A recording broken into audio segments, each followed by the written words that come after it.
If needlework is your passion, whether you're stitching by hand, machine, or mixing it all up, you're going to want to hear about the Mr. X Stitch Contemporary Needlework Prize 2025.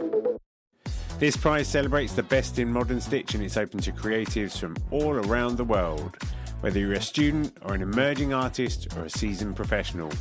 And the best part, you don't have to send your work anywhere. Just upload high-resolution images to a private folder we will send you after you enter. You can enter more than one category, for instance, hand embroidery and 3D textiles. Just grab an entry for each one. And if you've got a student ID, you can get 50% off the entry price as well. The deadline for entering is 30th of June 2025, and entries are now open at xstitchmag.com/prize-entry. Thanks to our brilliant sponsors, Bookmarked Hub by Search Press and David and Charles, and the legends at Lowry Workstands. If you've got the stitch bug, this is your time. Show us what you've got. Enter the prize now. Visit xstitchmag.com/prize-entry to get your ticket today.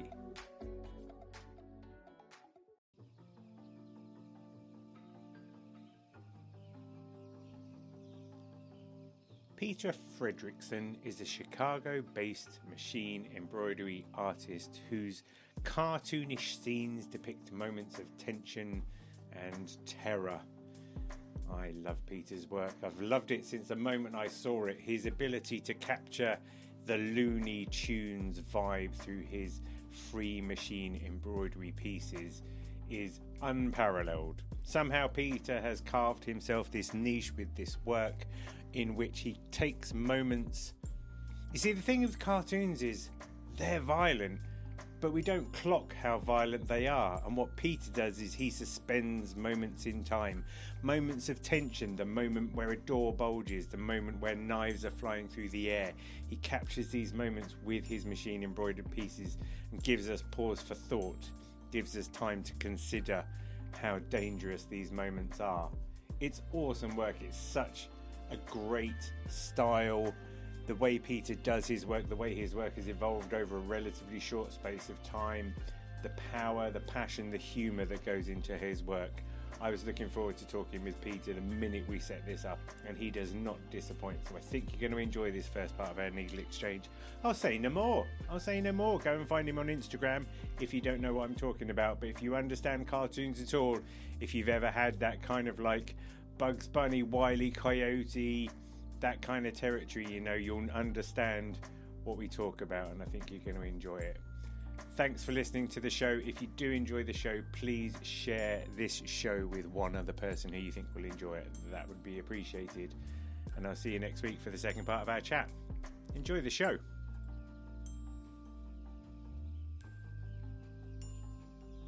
This morning I got up and I went to a spin class. And then, when I was reflecting through some of your more recent Instagram posts, I noticed that you've been on a kind of spin class of late. Let's talk about that. Let's talk about spinning. Let's talk about motion. Yeah. Yeah. Well, first, congratulations, spin class. Like, that's just, you know, like, we can't let that go by. You're getting the badge. Do you want to know my secret of a spin class is, right? Because you can adjust the friction, the tension on the bike. If you want to look like you're working really hard, you have to bob your shoulders more. Doesn't matter what you're doing with your legs, but if you bob your shoulders and you frown, like, it really looks like you're going at it. Really, it's the frown. Like, bobbing, yes, no question. But, like, when you're frowning, that's hard work. That's exactly what that is. Yeah, definitely. Yeah, talk to me about, so you're trying to capture the laws of motion physics. So I'm going to start way back first and then come back to this.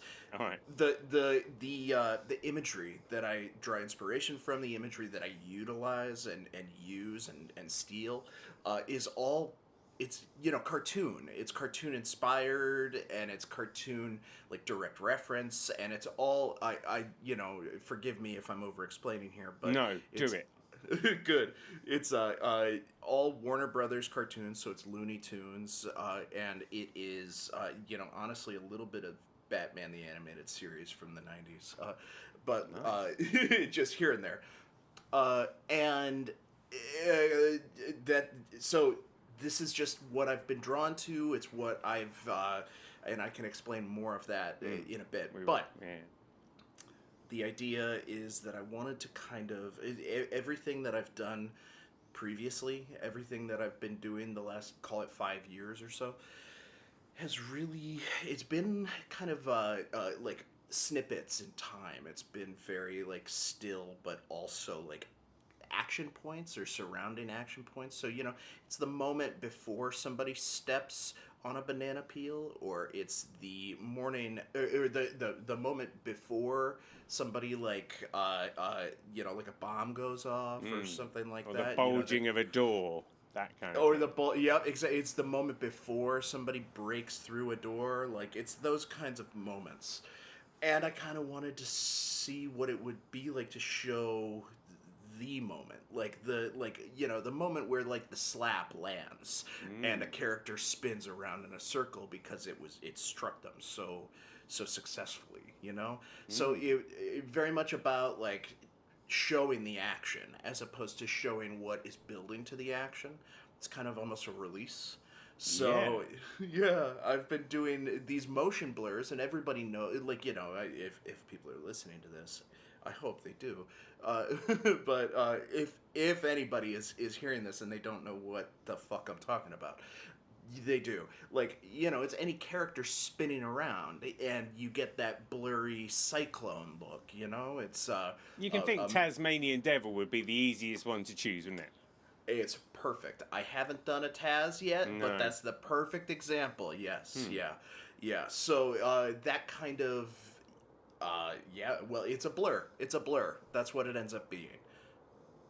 But trying to then recreate that in layers of free machine motion embroidery is it's taking some time, right? I have been playing around with this idea for a while. Probably a good, you know, 6 months or so. Actually, it could be longer than that. I've wanted to do it for longer, but I've been figuring out how to do it. And I think I finally found the process. But it is just, it's a lot of layering. I've started doing versions of these that are, so usually I stitch, if I'm stitching an image, it's a rectangular image of some sort, and the whole piece is solid stitching. I have started accepting and employing some negative space, so I'm utilizing the fabric that I'm stitching into a little bit more. It started as a time-saving measure, to be honest, and I just kind of liked the way that it looked the couple times that I did it. And so now I'm trying to do these spins, these, you know, this motion blur, utilizing the you know, naked canvas or linen or whatever it is that I'm using. And I found that it is not a time-saving measure at all. It takes longer almost because I don't have the ability to correct in the same way. If I'm stitching a spin kind of motion blur mass, an abstraction onto like a background that I've already stitched, I know that I can replace colors. I know that I can replicate sections. I know that if I need to fill in some space from this spin because I added too much and it looks blocky or it looks fake, then I can go back and I can remove by adding. It's a, you know, addition, subtraction by addition. With just the nude linen, you can't do that, so you really just have to be very meticulous. And, well, anyway, I'm figuring this out. It's a process, but yeah, it's a lot of layering, it's a lot of planning. It's every one of those like little sections of a spin probably has about 10 to 15 different colors in it, and it's fun. It's yeah. It's really impressive. I'm struck already by the fact that you say that you're now tipping over from the point of suspense into the point of action, because for so long, like, you know, I think I've been aware of you kind of from the get-go, And for so long, there were just these things. And sometimes it was like the after effect of something, you know, a dozen swords being thrown into a piece of wood or something. But I feel like somewhere down the line, you started moving to these pre-points where it was just like, you know, and for a long time, you've been just like, on the edge of it all. You're so right. I have shown before, I've shown after, I've done all of that. So why not show that moment, you know, the point where like something connects it feels like such a simple idea, but it's proving to be kind of difficult. I wonder whether, and I wasn't really planning on getting so psychoanalytic so soon or whatever, but I wonder if now, like, you've been at the tipping point. Sorry, people, this is going to get a sexual reference, can't really help it, but you've been, like, edging for so long, and now you're orgasming. Like, now something has clicked in your brain, and you've gone, it is all right for me to make all these messes.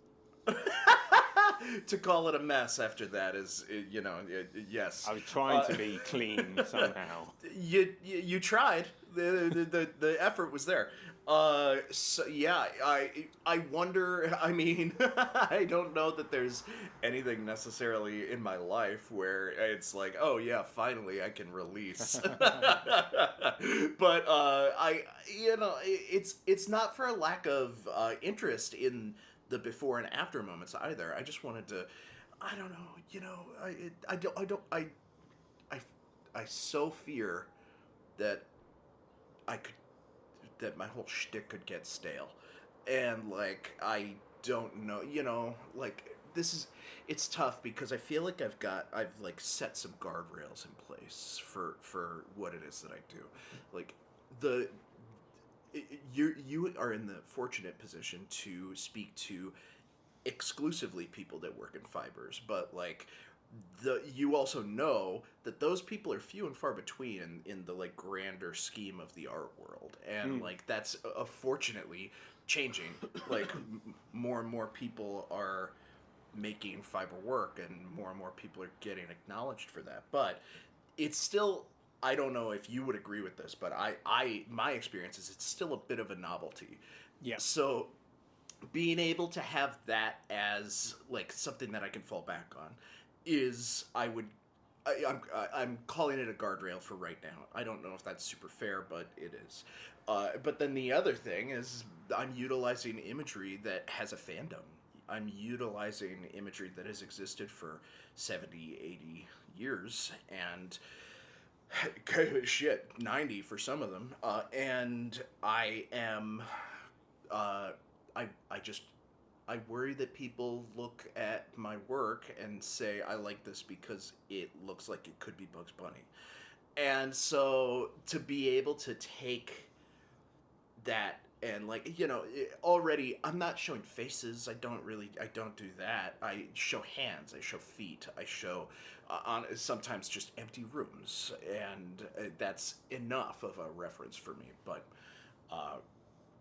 to to show this kind of action and to even further abstract it, I think is in some way for me, like giving myself an opportunity to go even a little bit further away from that and like own one of my guardrails a little bit more.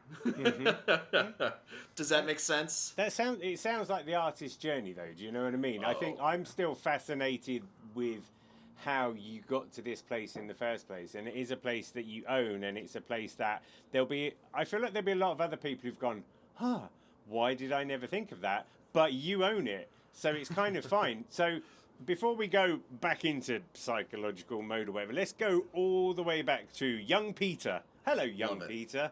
How did you get into the world of stitching, young Peter? So I started, well, if it's like all the way back, I'm gonna tell an embarrassing story first, cool. And then I'll tell the real story. But the embarrassing story is I was a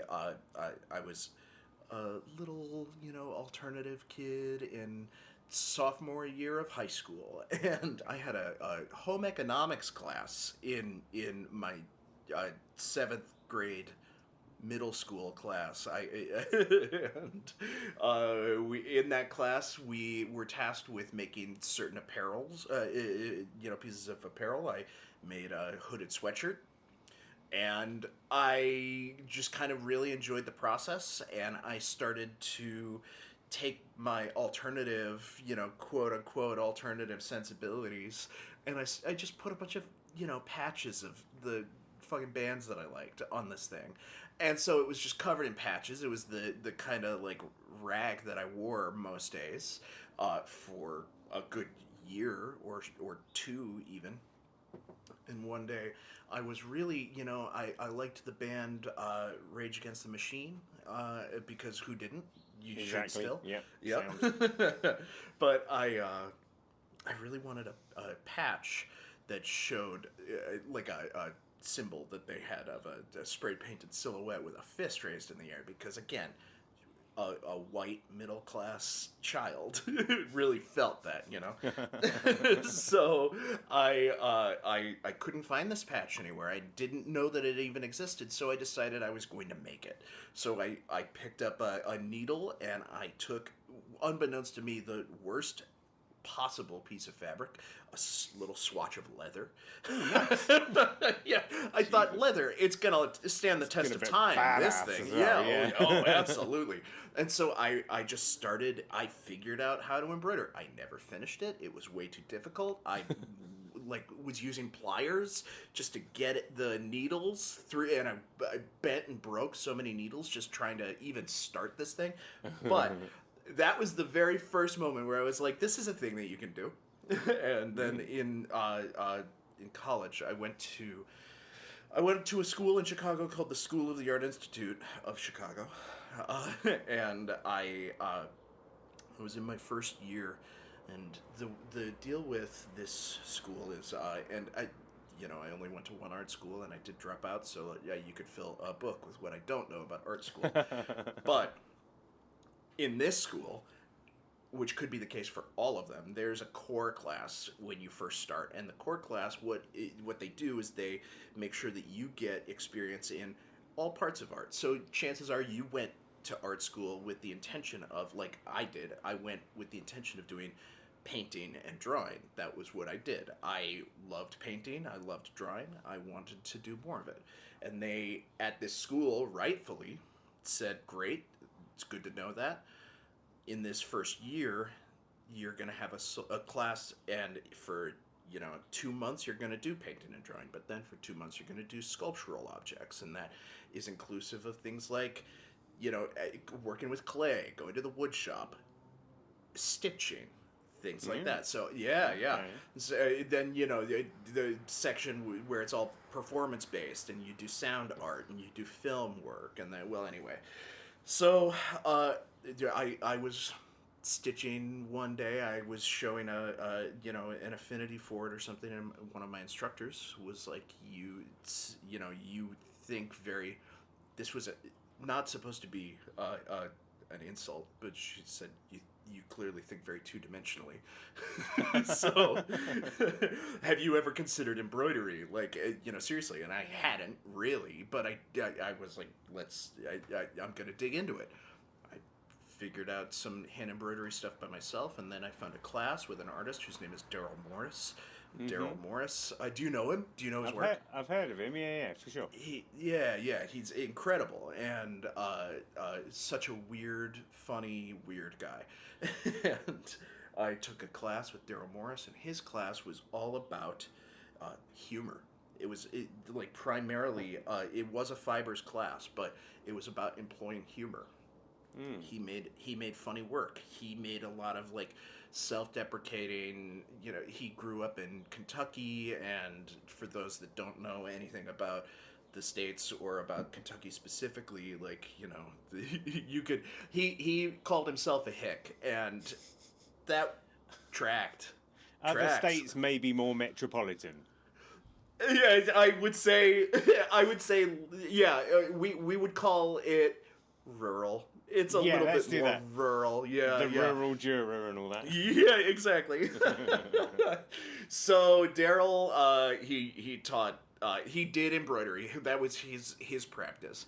So I took inspiration from that, of course, and I just figured it out more, and I started enjoying it more, and I spent all of my free time embroidering, and I was just doing tiny little, square swatches of what I would call narrative, humorous art, and I, just like I'm on the train going to class and I'm stitching, and I'm in class and I'm stitching, and I'm at home on the couch and I'm stitching, and I just truly fell in love with it.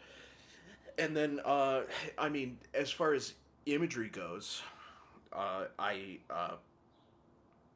always kind of employed cartoon in different ways.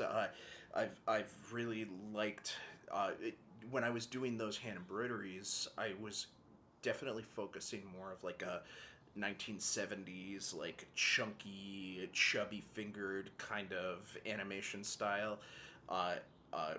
Think like, like a Pink Panther type. If that I'm helps. getting like Sesame Street cartoon vibes. It could be, absolutely. Pinball yeah. number count, that kind of thing. Yep, exactly. Right. So, that kind of like less educational, but certainly. Yeah. But the style of it, isn't it? It's a bit Of like course. Robert Crumb kind of direction. It's exactly. Yes, absolutely. So that kind of, that feel, and very, it's outline. Like I really wasn't doing very much fill, very much color. So I started there. But, I was also painting at the same time. Like, I was making painted work, and a lot of my painted work was referencing more directly cartoon. Like, I guess they both were, but differently. And so, eventually I started making Simpsons paintings. I made a series of Simpsons paintings that were just, exactly that. And one day I was... actually, what happened is I have a dear friend who told me, have you ever tried doing free motion machine embroidery? I said, I don't know what that is. Like, I have no concept. My issue was always that embroidery, like hand embroidery, took fucking forever. It takes so long. And I was making art that was about that. I was making a painting that was, I'm sorry, metric. We don't do it here. Just go for it. This is a global podcast. Perfect. 4.5 fathoms. Yeah, right. It's like, 4 feet by 5 feet kind of paintings. Like, not small, but like, I was making a piece that was, then I would make an embroidery of it, and the painting would take hours, call it 10 hours, and the embroidery could take 10 days. So it started being like and the embroidery is this big, and the painting is gigantic, and it's about assigning worth to size in the art world, but I guess anything. And it was that was my own, like I was just thinking about it. I was interested in the relationship. I, in an ideal world, would have shown the painting and then right next to it shown the embroidery. This was before I was showing art publicly, but that's how I would have done it. Anyway, my friend told me you should try. I heard of people doing this. Like he tried it out himself, and I sat down at a machine. I had a sewing machine, of course, because I, young virile male. Of course, I have a sewing machine. And I Googled how to do the things that I needed to do to make it drop the function. feed dogs and all that. Bingo, exactly. And it just took off. It took off, and it just made sense to me. It made perfect sense to me to be utilizing cartoon imagery in this medium. I wish I had a better explanation. It just made sense. No, that's fine. I think that's a good explanation. I remember when I did an interview with Audrey Montoya, who does needle felting, and prior to discovering needle felting, she would do a lot of painted art it's not a million miles away from the stuff you're talking about, you know, but she puts her own like weird slant on things. And then one day she tried needle founding and she was like, yeah, why didn't I do this? Because suddenly she's making 3D weird, which is just what she wanted to do. I'm also slightly reminded, so I've got a Whippet puppy who's nearly 6 months old, and about 4 weeks ago he discovered that he can run really bloody fast. Like, and like he didn't know that because he wasn't big enough, and now all of a sudden he's just like, whoa, and just runs off, and we're like, try and get him back or whatever. But probably not dissimilar for you. Do you know what I mean? All of a sudden you're like, oh my sweet Jesus. It was night and day, and I have since tried doing hand embroidery. I just hate it. I'm gonna go up close to the computer and see if you can hear it, but my wrist clicks. Okay. From embroidery. Right. So yeah. I don't need to do that anymore. I have a method that works and works well. So yeah. Can you remember the first machine stitched piece that you finished then? Absolutely, yeah. It was an abstracted piece that I when I was first figuring the machine out, I was just making abstract work. I was trying different colors. I was trying layering. I was trying to do, because I could do this with a machine, it was fast enough. I was trying to do something close to stream of consciousness kind of abstraction. Mm-hmm. So I was taking like inspiration from things in the room, essentially. Right. So I have some shelving, and I would kind of stitch part of the shelving, and then if something caught my eye in the room, I would shift over to that, and I would make that. And this is not like single stitch or anything, but it's as stream of consciousness as I could get feasibly. And so I was making abstract work. It was I think mostly pretty successful. I liked a lot of it. But yeah, the first piece that I made, I'll just have to send you a photograph of it, or yeah. So I've got some images, because I look back and you contacted me way back, and you sent me a folder of some images of your work, and they're from like 2018. So there's things like checking to see if the mail arrived, sweep it under the rug if you can, and it's interesting because you've got like the early stages of the idea that you now have, the fully filled kind of cartoony ideas, but yeah, at the same time you're like playing with shapes, and there's a lot of empty space, and it's almost like you're plugging things together, almost like it's like improv poetry or something like that. Certainly, yes, and that's what I was going for. I wanted to. I was painting still at the time, and when I was painting, I was making truly just abstract work, and sometimes that's lines, just, colorful lines, and sometimes it's blocks and shapes and structures, and I was trying to do something similar with embroidery, still marrying the concepts of painted work and embroidered work, and that's what I came up with, yeah. But also at the same time, I can see that then you're already like exploring, because with machine stitch, well, I mean with any stitch, I guess, but with machine stitch as well, there's a lot of intention, the deliberacy of where you make the stitches curve and how you can create form and texture and gradation of colour and stuff. And it feels like a lot of these were both experimental in terms of concept, but also experimental in terms of technique. Yes, yeah, I was absolutely experimenting with technique because I had never done this before. It was, again, totally foreign to me. So, well, not totally, but very foreign to me. So yeah, really just figuring it out, like getting a feel for it, and fortunately I was able to make some work from that, experimentation that I liked. It stuck with me. I did shift pretty quickly into something a little bit more representational, but that was, I think, inevitable. Yeah. Well, that's I needed what it to feels figure like, it out isn't first. It? It's almost like, I watched Get Back, the Peter Jackson 8 hours Beatles making their thing, and you see Paul McCartney working out the song Get Back, and he's just making noises, and then it comes out. And you can see, even in that selection of pieces, you can see that you sent me years ago, it's like there's some eyes that are like cartoon eyes, and there's a couple of whistles blowing, and you're like, this stuff's like just creeping through. It's unstoppable or something. This is boring for listeners, but I just sent you the very first piece that I made back in September of 2017. And this, you'll see that on your Instagram messages. Okay, I'll find that. Yeah.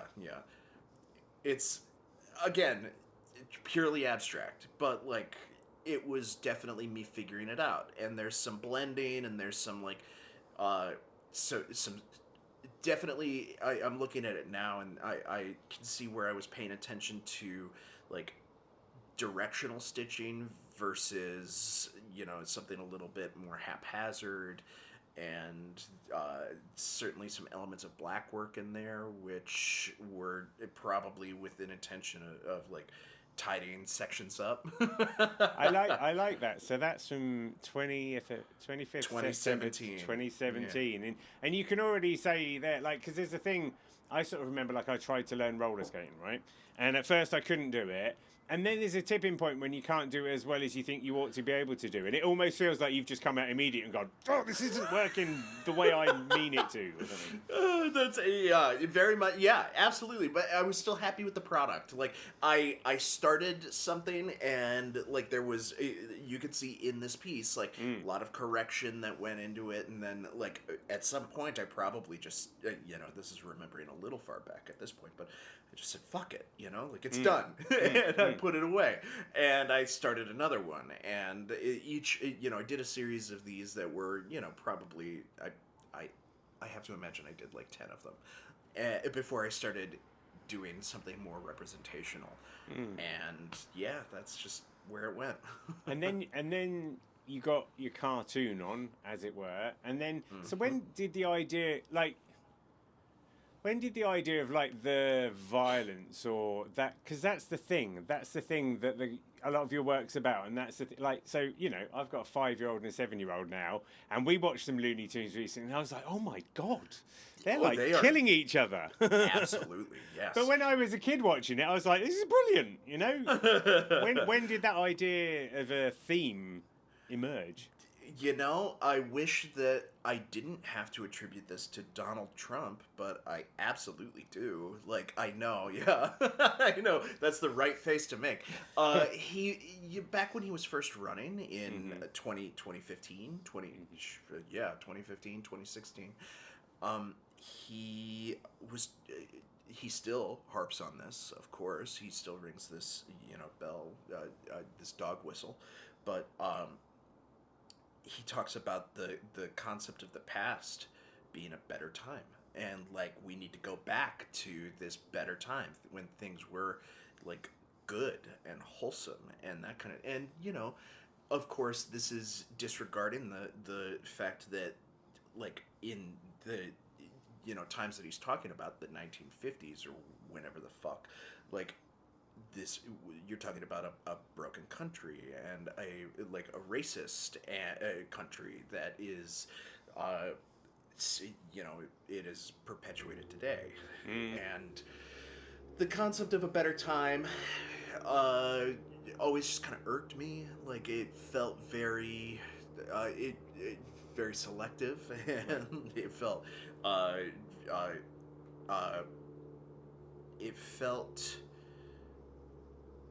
like it was, he's rewriting history. That's all it is. So I've always been a fan of animation and of Looney Tunes specifically. Like, it was something that I grew up with, and so I personally can look back to a different time. Not a better time necessarily, but like a different time when I would be watching Saturday morning cartoons with my father, and I think fondly on those. And these cartoons were made for adults during wartime. These are cartoons that are reacting to things that are like world wars. They are showing violence, and they are showing racism, and they are showing certainly some like I don't know that they would have called it this at the time, but some toxic masculinity. Yeah. And this is just something that like has always been viewed as comedic. Even like recently, I was watching. I downloaded some Jetsons. I was like, yeah, I remember the Jetsons, and then I'm watching them, and I'm just like, oh my god. He just like rocks up at home with his wife there with a cocktail waiting for him, and he sits in his chair, and geez, son, and you're just like, whoa. You just don't see those narratives are just there, aren't they? Yeah, they really are. And like the like robot maid that is definitely like not white coated, not a white coated robot. So like to be replacing that, oh Jesus, yeah, no, all sorts of issues with these things that are like hearkened to as like from a better time, like, and they just like. This is, and not to criticize the creators of these cartoons. Of course, they've stood the test of time, both for their like artistry, but also their humor. Like they are funny, but like just it's I think interesting to explore that a little bit. Like why is this funny? Why is a character trying to kill another character something that is funny? And why is I mean. Even the makers of these cartoons had the wherewithal to Warner Brothers specifically to ban some of them. Like some of them were just too racist for these to exist anywhere. Like so that's I was responding to that, and it just kind of never stopped. How much of a student of the cartoons have you become? And I don't just mean like looking at them and trying to work them out, but as you were saying, like the context of them, the people that wrote them, the processes and stuff. Are you a relative expert on the subject, would you say? Certainly not an expert, but I've done a good amount of probably more than just your casual Saturday morning watcher. Yeah, sure. Like I know some of the I know that my favorite background artist, his name is Holly Pratt. Like if I'm looking for a good background, I will look for a Holly Pratt background. Like right. That's yeah. So this is the kind of expertise I've got. It's mostly what my preferences are. Because I would imagine, and this loops back nicely to the spin at the start. Very good. I feel like you're looking at these images, and they're, I guess, painted cells, aren't they? Back in the day, that was how that animation would have been done, right? So certainly, yeah. So I guess you're getting to appreciate the artistry in those relatively simple things that we only see for a split second, but like then trying to translate that into a different medium must give you an appreciation for the fundamental artistry in the first place. Absolutely, yes. I mean, this is. Like, cartoon is funny because it's created with such a care and such artistry, and you're doing these things, like, each one of these characters is drawn thousands of times per episode, and these are 7-minute episodes, so, like, you have to love these characters, and you have to love the animation style in order to actually just do that. But then, yeah, there's, like, there some episodes are truly just gorgeous. This is not to say that it was created as art. Like it was created, like it is art, no question, but it was created with a different purpose. Like again, this is adult entertainment is what the ultimate purpose was, and to be shown alongside newsreels, to be shown like you're trying to find out what's going on in Korea in the 50s, and you're seeing an episode of Bugs Bunny, getting shot at before that, and like that's just, it's all part of it. So yeah, certainly though the craftsmanship that goes into animation work period is nuts. I've done a small handful of embroidered animations that and that by itself is enough to convince me that I will never work in animation. They don't do it in the same way anymore. But I can't imagine. I truly can't sitting and drawing the changes in limbs for hours a day. Just In the is it the Spider-Man, the one with Miles Morales, the animated Spider-Man that was, but the first one, not the second one. Forgive me for not knowing the name, but epic. Absolutely love the animation, but they did some really clever things. Like in the distance, they would just have blobs, and they would allow your imagination to assume that was traffic in the distance or whatever. Did you come across any like shortcuts like that the old school animators would do? Yeah, of course. In the so, if we're talking about different like eras, in the golden era of animation, there were a number of different styles that went into play, and it changed kind of with culture, which is great, and of course it does. But there was a point from like post World War II, like going into the 50s and especially into the 60s, where there was a lot of detail that was dropped from especially the backgrounds of these shows. You start seeing just like hard outlines with like color blobs behind these hard outlines, and I think especially about there's one cartoon character that I've taken a lot from, and her name is Witch Hazel. She's one of the few female characters in all of Looney Tunes, and she's the witch. She is the like kind of Hagrid, like trying to make Bugs Bunny into a stew kind of witch character. I took a lot from her. She did this thing where like she would rush out of a room, either like on a broomstick or just running. Every time she would rush out of a room, there would be like a small puff of smoke, like showing her like running away, and her little like hairpins would fly out of her hair and just kind of spin in place. And I loved those hairpins. I just loved them. I thought they were such an interesting way to show like mania and kind of I guess action pretty much.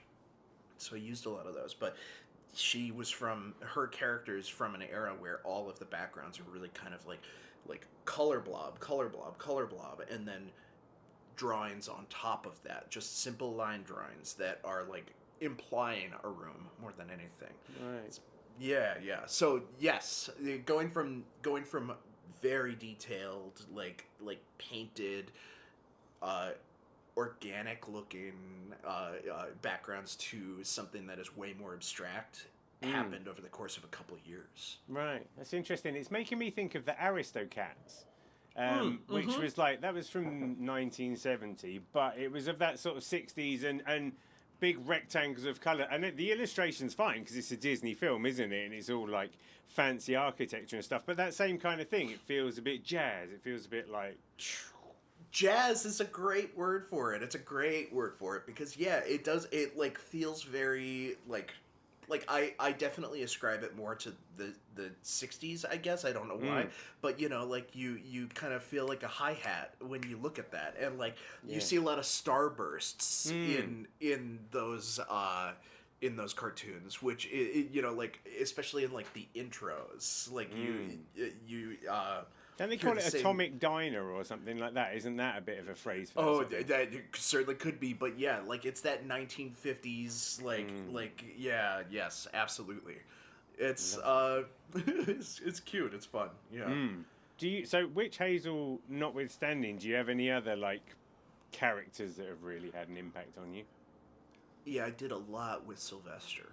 I always I thought Sylvester the cat was a really pathetic character. And I don't know, I really responded well to Sylvester. I thought that, he's just hungry. That's all it is. He's doing what it like is natural to him.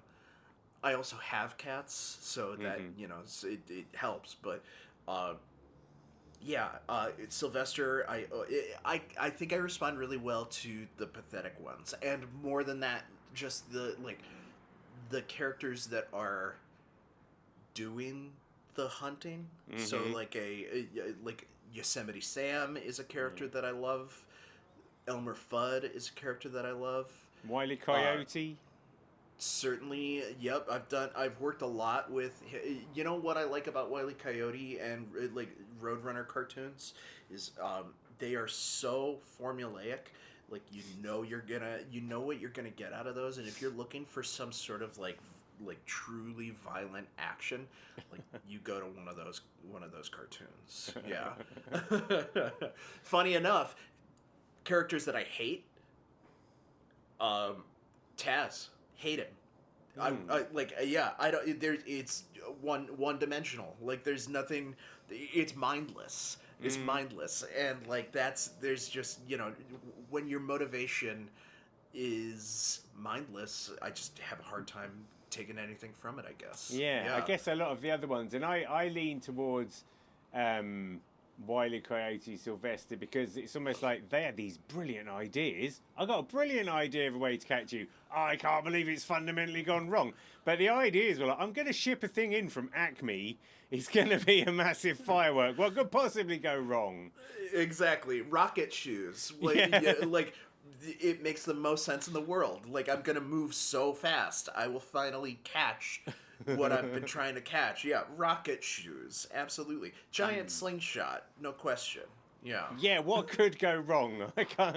There's no risk assessment in those ideas at all. I do love that. It's the kind of like best laid plans. You don't like there's just not a plan in those cartoons that goes correctly. Every single plan goes wrong, and there's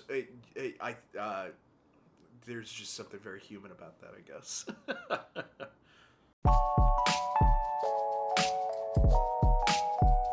Thanks for joining me on another Needle Exchange. I hope you enjoyed the show.